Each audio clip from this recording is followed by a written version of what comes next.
What I am about to show you is one of the most commonly used and visually striking pieces of anti-Israel propaganda. Here are 4 maps purporting to show a Palestinian loss of land. It's important to break this image down, tackling the falsehoods one by one. First, we need to be clear that the term Palestinian, as referring to Arabs living in this area, was invented by Yasser Arafat in 1964. Prior to that, these people were known only as Arabs. Even in the 1947 UN partition plan, there's no mention of Palestinians, but rather, respectively, the Jewish population and the local Arab population. And this makes sense, because there's never been a Palestinian state.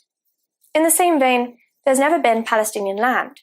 Rather, the land was part of the British Mandate for Palestine, a geographical area controlled by Britain after the collapse of the Ottoman Empire at the end of the First World War.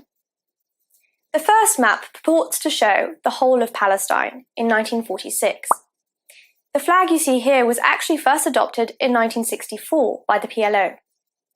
The vast majority of the area is shaded green to represent the 1 million Arabs living there, whilst the white spots represent 500,000 Jewish inhabitants. This map conveniently omits the area of the Mandate which, on the 15th of May 1923, Britain severed to create an independent Transjordan, handing 3/4 of the British Mandate. This created the Hashemite Kingdom, which we know today simply as Jordan, a Muslim Arab state with a population of 70% Arab Palestinian descendants. By refraining from depicting the whole of the British Mandate, the propagandist presents it as 1/4 of its actual size, and falsely represents it as Palestinian land. The second map suggests that the UN partition plan, which ended the British Mandate, established Jewish land and Palestinian land. While the partition plan called for the creation of a Jewish state and a state for the local Arab population, the Arabs rejected the plan. They refused to accept the existence of a state for the Jews, so a second state, after Jordan, for the local Arab population never materialized. Instead, in 1948, within hours of its declaration of independence, 7 Arab countries attacked Israel with the intent of annihilating it. The end of that war, in which the fledgling Jewish state defended itself and fought for its very survival, brings us to the third map. Often called the 67 borders, these are neither borders nor do they date from 67. This is in fact the armistice line of 1949, simply reflecting which entity controlled what land when the fighting stopped. Map number 3 represents Gaza and the West Bank as Palestinian land. This is again a falsehood. The West Bank was land occupied by Jordan from 1948 to 67 and ethnically cleansed of its Jews. Gaza was occupied by Egypt from 49 to 67. Still today, Egypt holds parts of the Strip from Rafah to the south. Again, the attempt to present the green shading as Palestinian land is categorically false. The fourth map shows what it terms Palestinian land today and implies that this is what remains of a larger original territory. This is not what is left. Rather, it is the only land which Palestinians have ever controlled. In the Oslo Accords, the green areas within the West Bank were ceded by Israel to the PLO in exchange for peace. Sadly, the Palestinian end of that bargain was never upheld. Terror attacks against Israeli civilians and their property have continued in the 25 years since then, funded and encouraged by the PLO. Now, there is an additional falsehood propagated by these maps. Let's look at the first map, with its green depiction of 1 million Arabs in 46. Where is the representation of these Arabs in the last map? The propagandist wants you to believe that they were ethnically cleansed.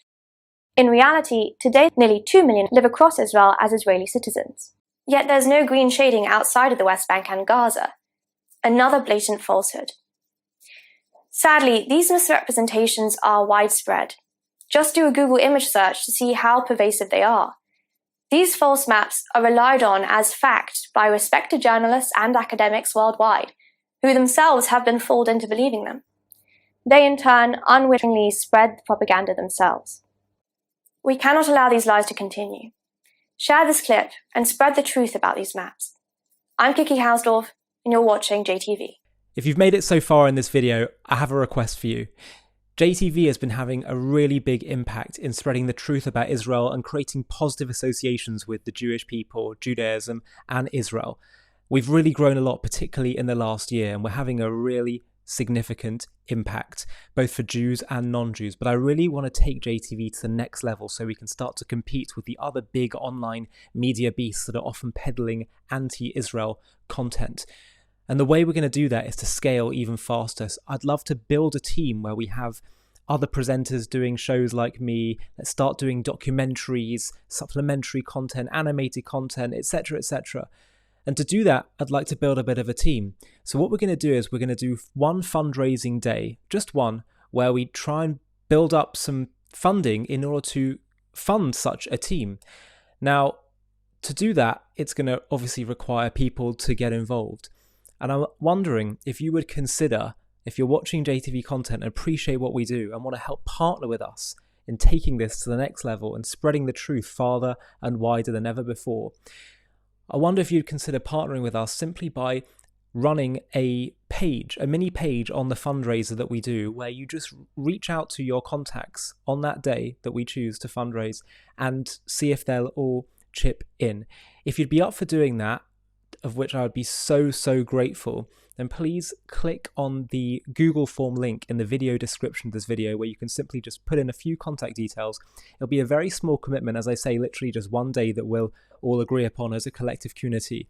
But the impact is going to be so big. There's such strength in numbers. If we all pull together and do this, we can take this to the next level. And as I say, all of us can partner together in bringing and spreading the truth to the whole world. So please do consider clicking on that link, filling in the form, and I'll be in touch very soon to talk about the next steps. Small commitment, but a big impact.